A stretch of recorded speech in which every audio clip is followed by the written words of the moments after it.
is, when you go to Colombia, $2 can do a lot for you in Colombia. The woman too, right? And your Since day one, they are hoping for one day that an American man will come, so they can show him love too.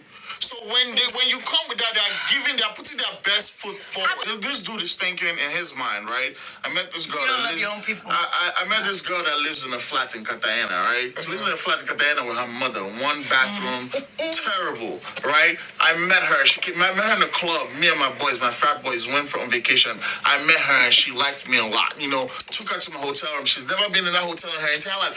This is a baddie that doesn't know she's a baddie, except like that. I'm saying she's fine. She doesn't even know she's that fine. She just knows she's a Colombian girl. Yes, that's all she knows. But she submits to this guy in the 2 hours that she meets him. He goes and pops. He spends $60, and it feels like he spent $700 to him, right? So now she says she's in love with him. She really likes him.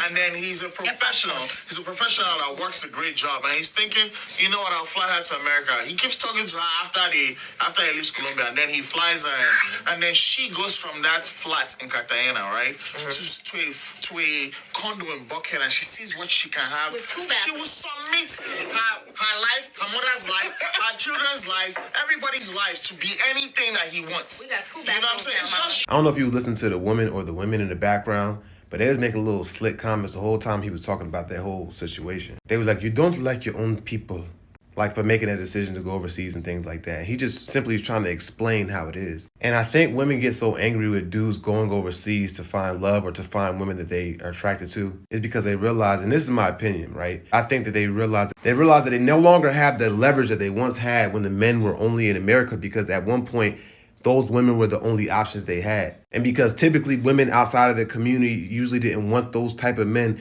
unless they had a substantial amount of money, women from their own community was the only type of women that they was choosing. And when people know you don't really have any other options, they treat you any type of way. For example, if you had a job and your boss knew that you weren't qualified to get any other position, that you needed that job, your boss is fit to treat you in any type of way. But if your boss knows that you have options and you're of value to the company, then they're going to be nicer to you. They're going to try to figure out ways of how can they accommodate you how can they make you more comfortable with staying with their company. It's the same thing with the dating overseas and the passport bros, and women are understanding that the leverage they had and the power that they had, they don't have it any longer. Because if the women over here require $100,000 a year for her to even treat you with respect, the women over there only require $10,000 a year to be treated with respect. For them as a prerequisite to treat their man with respect. And at the end of the day, men just want peace. We just want a woman that respects us, and we want peace. And what it sounded like he's saying, the women over there will give you that. Because to them, you rich. Then someone would be like, well, what makes them different than us? They're just gold diggers and stuff like that. Well, at the end of the day, all women care about is security anyway. So that's just a nicer way of saying that y'all all are gold diggers. So why not get a cheaper gold digger? I'm just saying.